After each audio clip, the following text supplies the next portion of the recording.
Welcome to The Rest is Classified. I'm Gordon Carrera. And I'm David McCloskey. And we've been looking at this really extraordinary story about Adolf Tolkachev, an engineer, but who had access to incredibly important secrets from the Soviet Union. We've come to this point in the early 80s where the pressure is starting to show on Tolkachev, and the sense that this can't go on much longer, I think, is growing, isn't it? Well, and I think there's pressure, of course, from the KGB on the streets of Moscow. And there are also just, I think, time and stress are kind of taking a toll on Adolf Tolkachev. It's 1983 now, Gordon.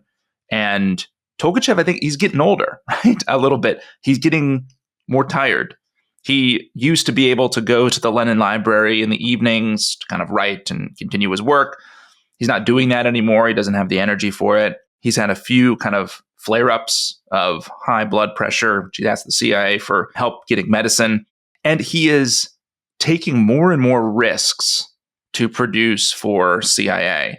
And he has been taking documents, of course, out of the Institute for a long time, but he's started to kind of be a bit more brazen about it, right? Including he's actually pulled a ruse in which he'd told colleagues that a supervisor had a document he'd checked out, but in fact, Tolkachev had taken the thing home to photograph it.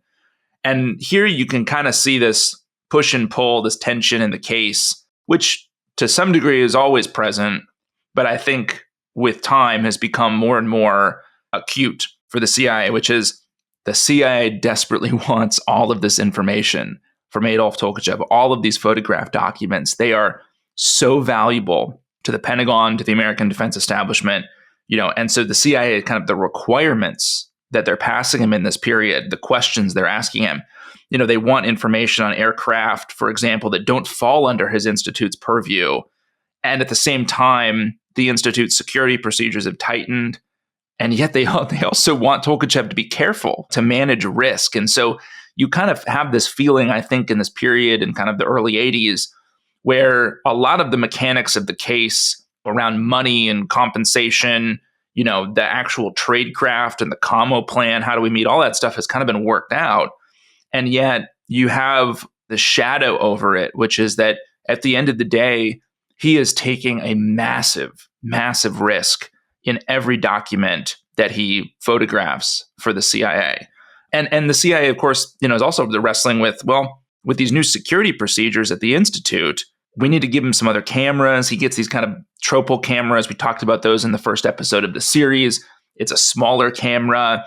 He could actually use it potentially at the Institute to start to take photographs in the office, which he had not been doing. And he doesn't really have any privacy at the Institute either. He's got a desk, a shared space with other employees. And so, that's not going to help his blood pressure either. He's been doing this for by 83? I mean, he first tried to contact them in 77? So it's been about 5 years. I remember someone saying to me, no agent can keep going for more than 10 maybe. But under the situation he's going at, 5 like that is a lot. And I mean, even if you've got the best plan and you've got the most confidence in your handlers, you just think that the psychological strain on this must be extraordinary. And, you must end up at some point becoming somewhat paranoid. But he gets more nervous around this time, doesn't he? He gets more scared about what could be happening. So we're in April 1983. Tolkachev's boss at the Institute receives a phone call from the security office, which is known as the regime. And he is instructed to compile a list of people with access to something called Recognition System RLS-19, which is a piece of tech that Tolkachev had passed sort of the information and schematics on to the CIA just a month earlier in March. That's a disaster, isn't it? This is terrifying. Because that they think something has happened to these schematics, and Tolkachev knows he's passed it. So he must at that point think they're onto him. He absolutely does. And in fact, the next day after he figures this out, the next morning, April 27th, he says, I'm sick. I'm not going to be at work. He gathers all of his spy gear, which he had stashed in kind of that crawl space above his kitchen. So cameras, all of the money, Gordon, and he goes to his dacha outside Moscow, burns everything in the stove, except for the meeting schedule with CIA and the L pill. Then he goes home, copies the meeting schedule, kind of using codes, into a magazine, and then he burns the meeting schedule. Then, on the 28th of April, Tolkachev takes the L pill and goes back into work at the Institute. He figures that if he's going to be arrested it's going to happen in his boss's office. So he's sitting at his desk for most of that morning working. Again, he's in kind of a communal space, so there's people around. When he gets summoned into his boss's office, he slips the cyanide capsule under his tongue and goes in and holds the meeting with his boss with the suicide pill in his mouth. Absolutely astounding. I mean, that is astounding. I mean, I think I'd be terrified. I'd just bite wrongly. I'd be, bite by mistake, and suddenly you're dead. I mean, just to have it there in your mouth and to know that it's just one bite and you're dead. But you've got to be able to do that. If they're going to arrest you, as we know from the way the KGB operate, they'll get their arms around you. You know, the heavies will come straight in the room and you wouldn't have time, would you, to get it from your pocket or from wherever you've hidden it. So you've got to have it in your mouth ready just in case. And I'll admit, when I was doing the research for this episode, you know, as a former management consultant, there were definitely meetings I had where I wished I had one of these. So I felt some measure of envy for Adolf Tolkachev having an out in a meeting with his boss. We all had bosses like this, you know. Yeah, I don't know how many people have done that though. I think that's kind of extreme. It's David. a little extreme. On the extreme side. And this is what's wild, Gordon, is that for the next several days, he runs the same play. So he brings the L pill, the suicide pill, to work every day. And every time he is summoned into his boss's office, he slips the capsule under his tongue. So he decides from there on out that basically whenever he's meeting CIA or he's carrying documents out of work, he is going to have the L pill on him. And what's going on here is that there is a broad KGB investigation underway. However, it doesn't seem over time, kind of figures out that it's not targeted explicitly at him. So, you know, there's more kind of spot checks by the KGB on who has documents and why. There's, I think, more pressure, but it's not a direct pressure on him. They're not looking for him, right? There's kind of a general increase in the level of security. And what happens is that between April and November of 1983, Tolkachev starts to miss meetings with CIA. He misses 5 meetings, which is rare for the case. And it's a combination of surveillance on the deep cover officers who are meeting with him from the station, and Tolkachev's wife inadvertently opening a small window on the outside of their apartment called the Fortochka, which was the signal that he wanted to meet. So his wife is opening this thing just to bring air into the apartment. And then also his wife and son are answering the phone when the CIA calls. And so you have this really bad mix here, if you're Tolkachev and if you're CIA, of no production, missed meetings, mistakes, and the terrifying reality that he feels that his life is, you know, under threat and that he needs to have the suicide pill in his mouth whenever he's doing anything of importance in the case. And the CIA don't know about the investigation at this point because they've not met him, because they've not been able to have these meetings. They've missed all the meetings. So they don't even know that he's under that kind of intense pressure with that pill in his mouth. It continues basically until spring of 1984. Finally, Langley gets through. There's meetings, and the case officers, the station headquarters are, of course, absolutely terrified by what's happened to him. But again, you see here this kind of tension, right? In the case of, well, they don't want him to stop producing stuff, right? So Tolkachev passes more film from the tropal cameras, pages of notes. And what he's been doing in this period is it's much harder for him to take documents out of the institute and photograph them on his lunch break. And so what he's been doing is taking documents into a stall in the men's room, putting them on kind of a shelf, which has a little bit of light, and standing while photographing them under the light of a small window, right? And so Tolkachev says he wants another Pentax camera, which was his favorite method of photographing documents, and he had burned his old one out at the dacha when he thought the net was closing around him. Now, with the tightened security at the Institute, the CIA does not want to give him the Pentax camera. It's much bigger than the tropal one. And I love talking about a good cryptonym, Gordon. And in this period, Tolkachev's cryptonym changes. The CIA sometimes cycle them through from Sphere to Vanquish. And the digraph becomes GT, not CK. So GT confirms it as a Soviet case, and he is GT Vanquish It's a good inside name, the isn't it? CIA cable traffic. A good Better name. than CK Sphere. I prefer GT Better than Vanquish. CK Sphere. Yeah, it does sound like a car. Our Yes. producer Callum is saying. I think that's right. Maybe he drives a GT Vanquish a around the streets GT of London. Vanquish around the streets of Moscow. So we get to 1985, which is an absolutely crucial year in this case. There's more meetings, kind of the business of the case is humming, even with the risk. And I will mention here, Gordon, I think it's a fascinating anecdote in this case, is that of all the meetings the CIA is going to hold with Adolf Tolkachev, they all take place within just a few miles of KGB headquarters at Lubyanka. So all of this is happening basically within sight of the KGB. Must be kind of satisfying. It is. And well, again, it goes to that in the last episode, we talked about this sort of high that CIA officers get from, conducting these meetings without surveillance and doing this all under the nose of the KGB. And I think for Tolkachev, it's probably a very similar dynamic of almost feeling godlike, like he is destroying the system from within and they have no idea that he's doing it. Now, Tolkachev is going to pass more Soviet military aviation plans for the 1990s, right? He's got another personal wish list, which is he wants a rear defroster for his car. He wants a certain kind of French medicine. He asks for more albums and books on architecture for his son. Now, his son is interestingly, he's gotten married, but Tolkachev doesn't tell the CIA about this. And at this point in 1985, his escrow balance is up to about $1.9 million. Again, he can kind of draw on that when he wants to, but as we said throughout this series, the money is a way for him to feel respected and valued. He's not really keen to spend it. And in March, the CIA is going to put up a signal for a quick meeting. They want to pass him new light meters to use for the photography because some of the photos from the January haul didn't turn out. Tolkachev does not respond to the signal. The next week, the Moscow station sees a ready signal from Tolkachev, which is again that small window, the Fortochka is open. But it's different from the Fortochka that's typically used for the signal. Tolkachev doesn't show for the meeting. There's an alternative meeting date for the end of March that had been worked out in the Kamo plan. That day comes and goes. No sign of Tolkachev.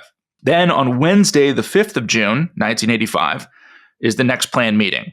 The Fortochka, this time it's the right one, is open, but the case officer trying to go have the meeting has to abort because he's under surveillance. And then the weekend of the 8th and 9th of June, Tolkachev and his wife go out to the dacha for a nice summer weekend in the country.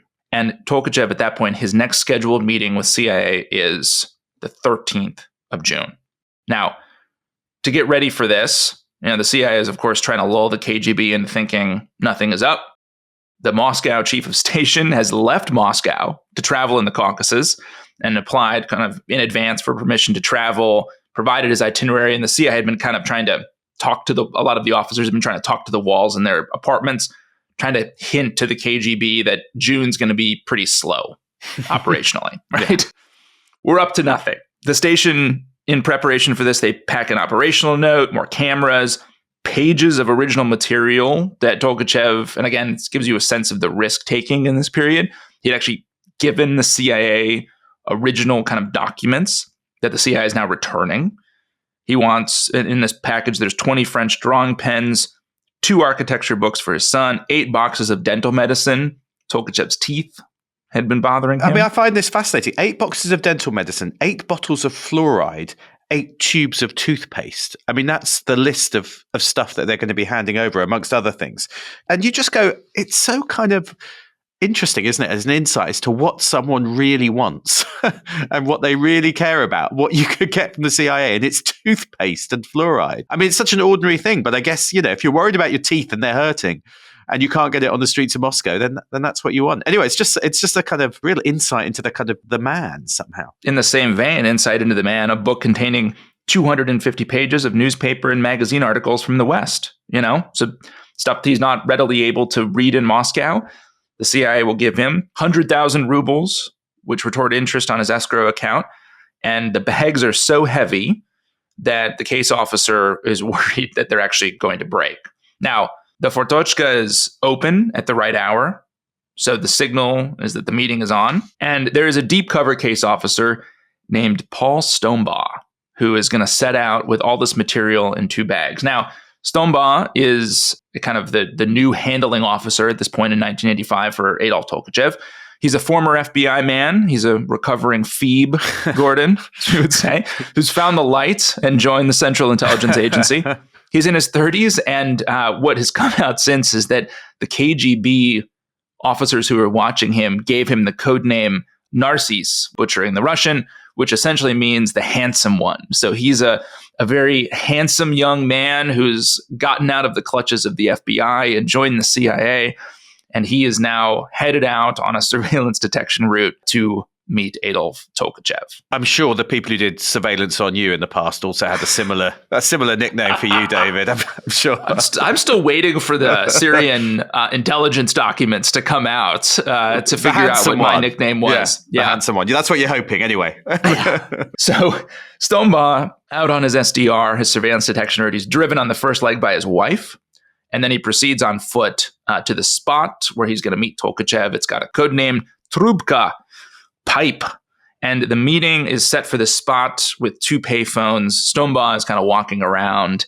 Nothing looks unusual, except there's a red-haired woman speaking loudly on one of the payphones. And we should say, I think there's an exceptional write-up of this meeting in a book called The Main Enemy, written by Milt Bearden and James Risen. And Milt Bearden was a former chief, I believe, of the Soviet division at CIA. That scene of the red-haired woman speaking loudly on the payphone, you can imagine in the movie, that's the moment where the camera kind of zooms in and the music kind of comes up and you're going like, is everything okay here?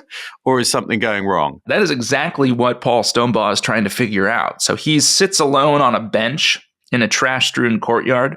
There's kind of the overpowering smell of dog feces around. Everything is kind of identical to the casing report the station had prepared, right? So someone had gone out there days or weeks prior and kind of said, here's what this place feels like, looks like.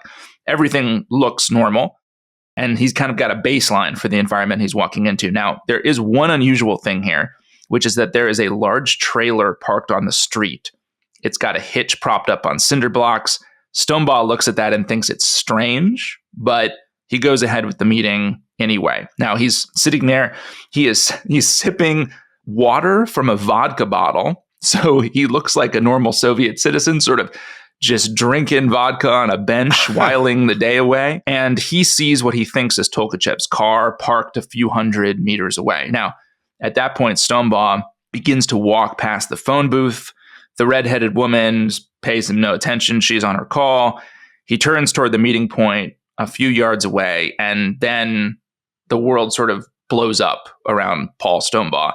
5 plainclothes officers of the KGB jump from the cover of kind of trees and brush nearby. 2 of them grab his arms from behind. The other 2 snatch the bags from his hands. 5th man forces his head down as the other guys hold his arms kind of up behind his back in what's known as the chicken wing, which is a very typical way that the KGB would seize someone. It is exceptionally painful. Stombaugh actually almost passes out from the pain. The tailgate of that parked trailer slams down. The guys that are hiding inside come running out, all these KGB guys. Stombaugh is photographed. The whole area is photographed. Stombaugh is stuffed into a van. His arms are sort of pinned back over the back of a seat for the ride into KGB headquarters. Again, Stombaugh almost passes out. And when he's being questioned inside the Lubyanka KGB headquarters, all the materials are, from his pack for Tolkachev are all spread out on the table. The KGB kind of knew the time and date of the meeting, and Stombaugh is in their grip. Now, interestingly enough, there'd also been a sort of double, a Tolkachev lookalike, carrying a book with a white cover. That was the recognition signal, was that Tolkachev would have that book. The KGB had put that body double at the site where they'd arrested Stombaugh. And the idea there being to make the CIA think that they'd nabbed Tolkachev from like a tradecraft slip up, something like that. There'd been a mistake on the streets, and they'd paraded this body double away. But Stombaugh had been, sort of course, taken violently and didn't notice. He never sees the double. And at this point, the CIA knows that Tolkachev is done. They have been made, and Tolkachev is in the grip of the KGB, but the CIA have absolutely no idea what's happened. In the weeks and months afterward, the agency is desperately trying to answer that question. So they look at how all of Tolkachev's reporting had been handled to see if maybe there had been a leak somewhere, but the group that's getting it is extremely small. And the CIA starts to wonder, well, maybe he was rolled up in this security investigation that had begun at the institute where he worked in 1983. Had that kind of finally gotten to him? There was this very embarrassing bit that in 1984, 3 pages of the master copy of a top secret Tolkachev document were lost when they were sent to CIA's printing and photography shop and never found. So the CIA is wondering, could someone have found those and sold them to Moscow, and then Moscow sort of traced them back to Tolkachev and the Institute? There are other things like, was his money spotted? Did he buy something out of character? And then that led the KGB to them. And the CIA has no idea. But what it does know is that because the KGB knew precise time and place of that June meeting, that the KGB had discovered the materials given to Tolkachev earlier that year that had included meeting sites, operational notes, and the schedule for when they would meet. So the KGB must have had access to that. And Tolkachev, of course, is gone. Now, it is going to come out that it wasn't any of those things that did him in. It was not the security procedures. It was not his wife discovering money. It was not his spending habits. It was not the discovery of the Led Zeppelin albums that the CIA had given him. He was given up by a former CIA case officer named Edward Lee Howard, who'd actually been in the pipeline from Moscow and had been fired from the agency in kind of these disgraceful circumstances. There's probably a whole separate pod we could do, Gordon, on Edward Lee Howard. And it turns out it's the very last Moscow rule that was illustrative to Tolkachev's demise, and that is betrayal may come from within. And it was that simple. You have this sort of aggrieved agency officer who sells out Tolkachev. Edward Lee Howard may not have known Tolkachev's name, but he knew enough about Tolkachev to identify the case.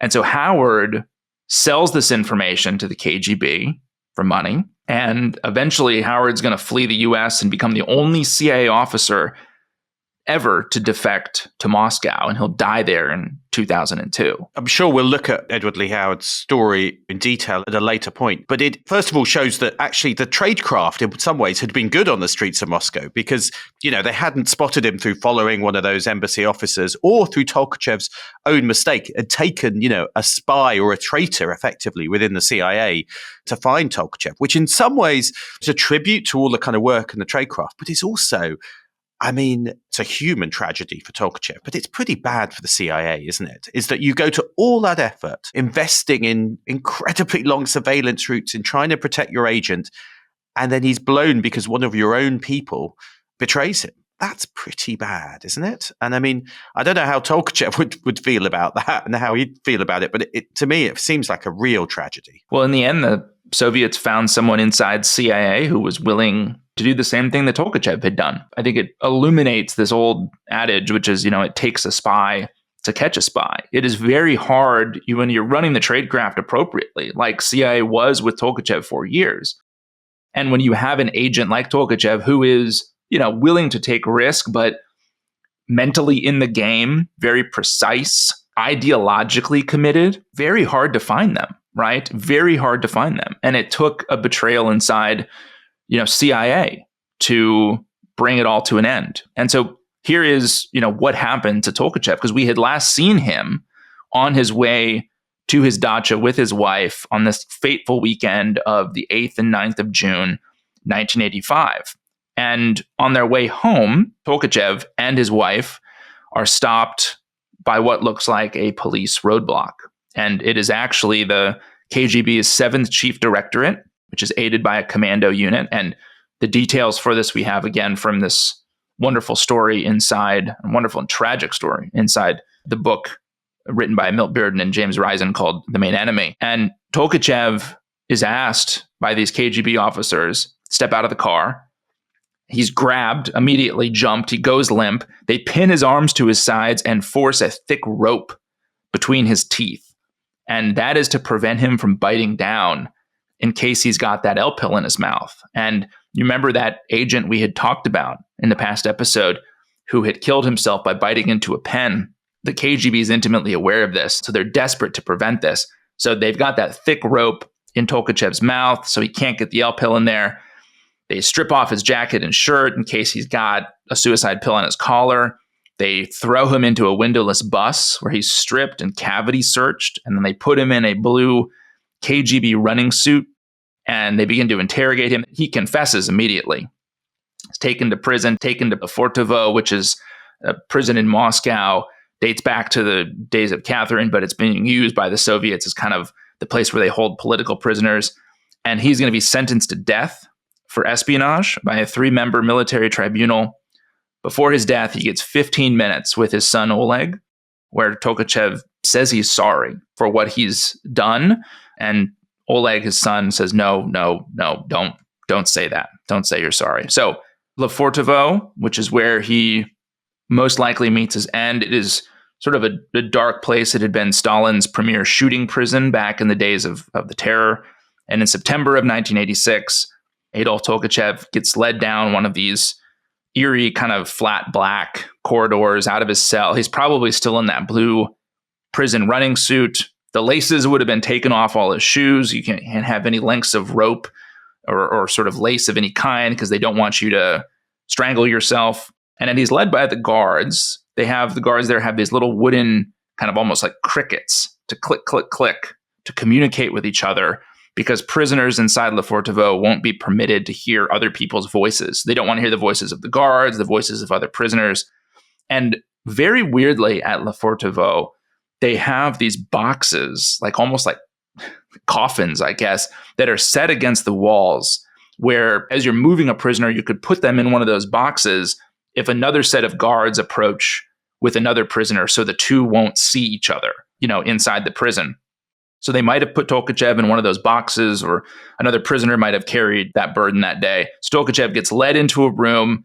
And, again, these rooms, we don't exactly know how he met his end, but it is very likely, given the way that the KGB executed political prisoners in this era, that he was made to kneel, put up against a wall, and shot in the back of the neck for treason. What do you think is going through his head? I was thinking, as he's shot, do you think he regrets having done it? My sense is with him, if this had been someone who'd been doing it for the money, then that moment you would surely think, what have I done? But this was someone who wanted to damage the Soviet Union.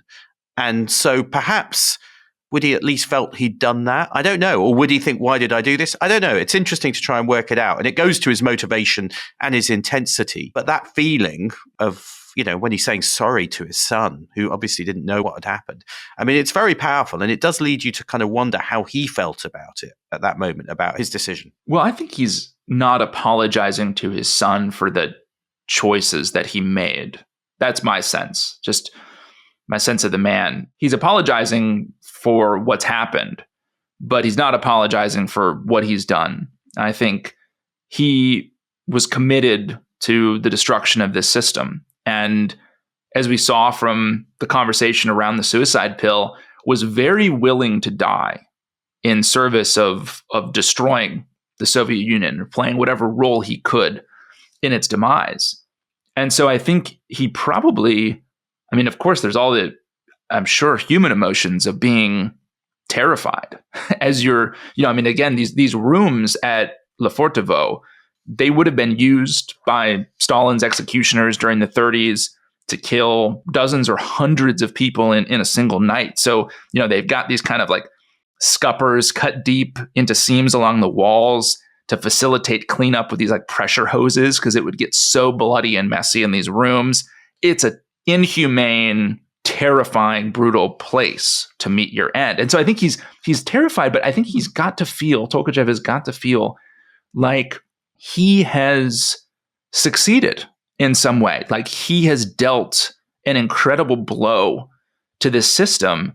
I don't think he's doing this for any kind of notoriety at all. Of course, he's doing all of it in secret, but I think he's got to feel like he's part of a project bigger than himself, and that he's meeting an end that he was prepared to meet all along, which is his own death in service of that goal. So let's look a little as we close at the impact, because he was an extraordinarily important spy, wasn't he? He's not necessarily one of the most famous spies, but he is actually one of the most important ones that the CIA ran during the whole Cold War, I think it's fair to say, in terms of the kind of impact he had and the really valuable intelligence he passed. I think we said when we kicked off this series that turns out that a really small number of human sources tend to pay all the bills at CIA and other spy agencies. And I think the story does say something which was true then and is still true today, even in a very, very digital world, right? That well-placed human sources are exceptionally valuable and continue to be exceptionally valuable for collecting really all kinds of information. But if you have a human in the right place, they can absolutely wreck a system from the inside out. Tolkachev alone compromised Soviet aviation platforms, aircraft, like into the 90s. He did that alone. Without him, the agency would have had none of this, and it would have been impossible, especially in that era where all this, this stuff was paper for the most part. It would have been impossible to compromise all of that any other way. You needed someone like Tolkachev to get that information. And the value of that intelligence was that if there had been a war with the Soviet Union, it would have given the US a decisive advantage when it came to the kind of the war in the air, effectively. Yeah, I mean, Tolkachev essentially compromised Soviet aviation and radar that was being developed throughout the 1980s. And one way, I think, to just see practically the impact that had was, of course, the Soviet Union falls apart in the late 80s and early 90s. But in the 1990s, the United States does fight a number of wars against former Soviet client states, right? So you take the first Gulf War as an example. The US shot down 39 enemy aircraft and didn't lose one. 16 of those kills involved missile shots fired out of visual range of the enemy. So again, the United States has superior technology and training, but that was also aided by Tolkachev, right? Who'd given the US basically every scrap of possible intelligence available on the radars, the avionics, and the technical specs of the planes that we were fighting against. And so it's the same story in Bosnia in 1995 and in Kosovo in 1999. And David Hoffman in his book has this incredible stat, which is that the kill ratio for US aircraft, or essentially enemy aircraft to US aircraft, it was 6-1 in Korea. In the Vietnam War, it was 2-1. And by the wars of the 1990s, it was 48-0. And that was because Adolf Tolkachev had provided the United States with basically the radar blueprints for every Soviet fighter that was manufactured in the 1980s, which is astounding. And I think that's what makes it so interesting as a case, is that you can actually see the real world consequences, whether it's in US weapons design, US military plans, and even, as you said, in some of the small wars fought in the 90s, you can actually see the impact of the intelligence. It wasn't just something which kind of was passed to policymakers and helped them understand it. It's fascinating.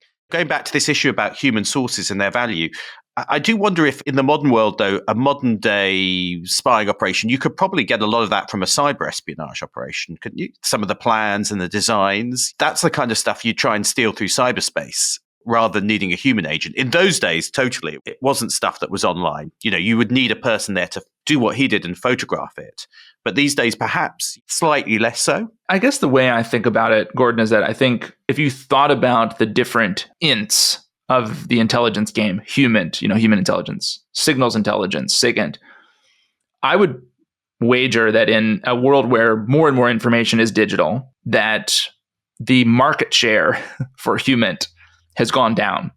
And for a whole bunch of reasons related to phones and cameras and sensors everywhere, it is harder and harder, which is maybe something we'll talk about too, which is that on the streets of Moscow today, the tradecraft we've just talked about has evolved, but it is still, especially with the right sources, exceptionally valuable. You think about what is the way to understand what Vladimir Putin is thinking. It's a simple example, and it's a type of political intelligence, not the sort of thing that Tolkachev is collecting, but you probably cannot replace the value of having somebody who's closely connected to Putin who can then tell the CIA what he's saying, what he's thinking. That is still really valuable. So I think it's a complicated picture, but the reality is that human intelligence like Adolf Tolkachev provided is still exceptionally valuable today.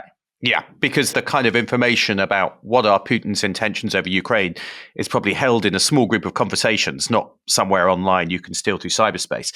You're right, though, I think, to raise that point, that it's harder to run those kind of operations and do the human intelligence, because some of the challenges of kind of biometric surveillance cameras, a lot of surveillance cameras in Moscow, it must be harder. Though I did notice, I mean, it's an interesting story back in May 2013, so a good kind of 30 years after Tolkachev, you've got an FSB officer pulling the baseball cap off a dejected American diplomat on TV and revealing that he's wearing a poor quality blonde wig. You know, and the FSB say that this third secretary at the US Embassy had been caught carrying a map, compass, cash, and a letter offering $100,000 up front and $1 million a year to spy for America. And the recipient was told to go to a cafe and open up a Gmail account. So, you know, some of those kind of techniques that we saw in the Tolkachev operation are still clearly relevant. But it's also in the last couple of years, we've had the CIA actually advertise on Telegram, which is used obviously extensively in Russia, in Russian to Russian diplomats, basically saying, if you feel like the direction of your country is wrong, we're open for business. You know, come and talk to us and get in touch with us. I think, you know, with instructions on how to do it on the dark web. I find that fascinating because it suggests that some of the elements of Tolkachev are still in place, aren't they? You know, the idea that might be people who are disillusioned with the direction of their country, a bit like Tolkachev was. And the CIA and MI6 have also said they're open for business for these people, are still trying to find ways to contact them, even if there are some new ways over the dark web. So elements of that Tolkachev case have changed, but other elements are still very much there and very much still in play today. Well, that's why I think these stories, even though they come from a different era, are so relevant. And it actually reminds me, Gordon, of the opening lines of, and I bet this wasn't on your bingo card for this series, it reminds me of the opening lines of the Disney Peter Pan movie, which is, it had all happened before and it'll all happen again. And the reality is that the CIA desperately wants to know what's going on in Moscow, in sort of the clutches of Putin's system or the Soviet system. We desperately want to steal those secrets. And so you have this sort of never-ending battle between the CIA and the Russian security services over those secrets, right? And it was true in Tolkachev's day, and it's just as true today. Yeah, some of the techniques may have changed, but the fundamental thing, finding those Russians who are disillusioned with their leadership and the regime in which they're living under and who want to supply secrets, and working out then how to meet them, how to recruit them, how to keep running them, and how to avoid them getting caught. That is still at the heart of the spying game. And so I think that's a great place to end this remarkable story of Adolf Tolkachev. I think one of the great Cold War spy stories that there is. So thanks for listening. Goodbye. We'll see you next time.